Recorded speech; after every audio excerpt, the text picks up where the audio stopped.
Barcelona is red, rojo, vermel. It's wine, flamenco dancing, bullfighting. It's heat, it's passion, and it's love. Classical guitar paints the musical backdrop of a city that is bursting with emotion. And I spent a month there alone. I've been single for a long time. And no, I'm not complaining. I don't say that to get, oh, poor baby, down in the comments or anything. I've just needed to take some time to get to know myself. I fell in love in my early 20s a few times, and I learned the hard way that when you give too much of yourself over to someone else, and then it doesn't work out, there isn't much of you left over. I remember having talks about one day visiting Barcelona with an ex of mine. Most couples want to go to Paris, but for us, the dream was always Spain. If you've ever seen Vicky Cristina Barcelona, you know what I'm talking about. It's a Woody Allen movie, and dare I say, not a very good one. You don't have to know much about it, just that it's about two women who visit Barcelona over the summer and take photos and drink wine and sleep with Javier Bardem and Penelope Cruz. Needless to say, it makes a good case for itself as a travel destination. But we never went. In fact, we never went anywhere. We were broke and we were waiting tables for tips, and it just wasn't in the cards. Ever since then, I think I had been putting off visiting. I had been to so many other cities in Europe, but for a long time it felt like Barcelona had to wait, that going on my own would somehow spoil the magic. That. I landed into Barcelona and spent an entire month there. If I was going to do it on my own, I was gonna do it right.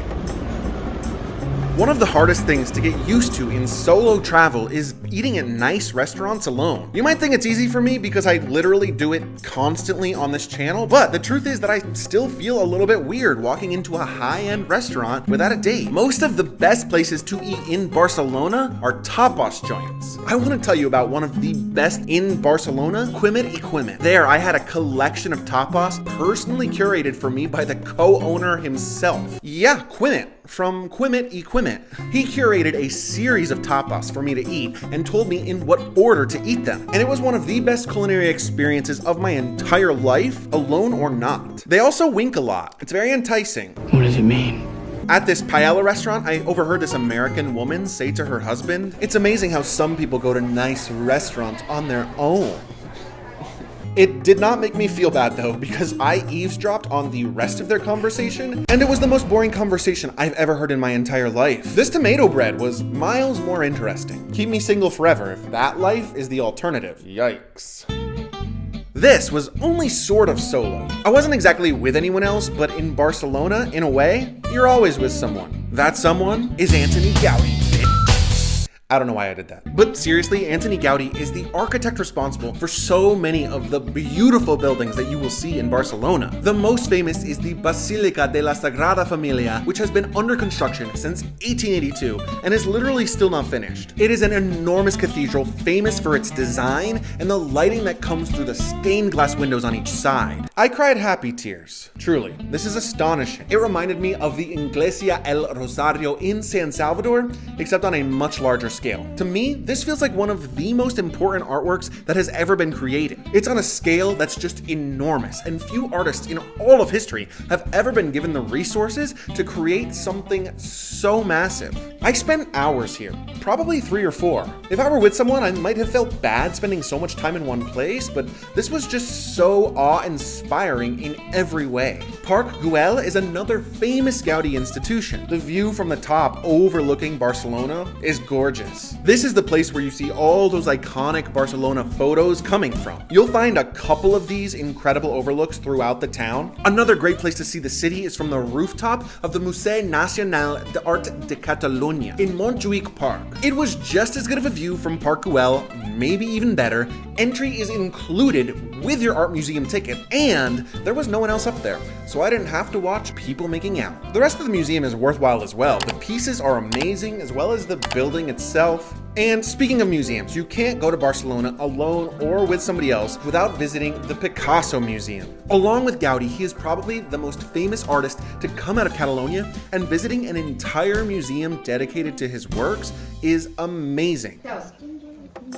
There is a husky cafe in Barcelona. Huskies are my favorite kind of dog. I went to the Husky Cafe and had a great time. Look at them, look how good they are. You get to drink coffee or tea, give the dogs little treats, and you get to take a photo with them as they all stand posed together with you in a group. I've never had an ex who was allergic to dogs, but imagine if I did. Right now I would be like, and I couldn't have even done this if I weren't alone. I can't say that, but like maybe you do have an ex who's allergic to dogs. So fuck them and go to the Husky Cafe. Here's the truth. I'm a bit of a lover boy. I fall in love. I do. And the next time it happens, I don't know. Who knows? I mean, it might be for forever. I don't know. I mean, at least I hope so, right? Regardless, travel is something I will always love. But beyond being just one of my passions, it's also an incredible outlet for discovering and experiencing new things. With experiences from all over the globe, I'm slowly gaining a better and better understanding of who I am and what I like and what I need as a human being. I think making the choice to visit Barcelona Solo is a great example of that. And I've learned that a place can be romantic without requiring romance. Does that make sense? I see so much poetry when I walk the streets of Barcelona. I'm talking about the alleyways in the Gothic Quarter, or the clothes drying from the balconies, the way that the light hits the buildings, or the passion that the street performers bring to their music. If you're considering going solo, do it. And don't for a second stop yourself from taking in all the food, the activities, and the romance that the city has to offer, even if you're going on your own.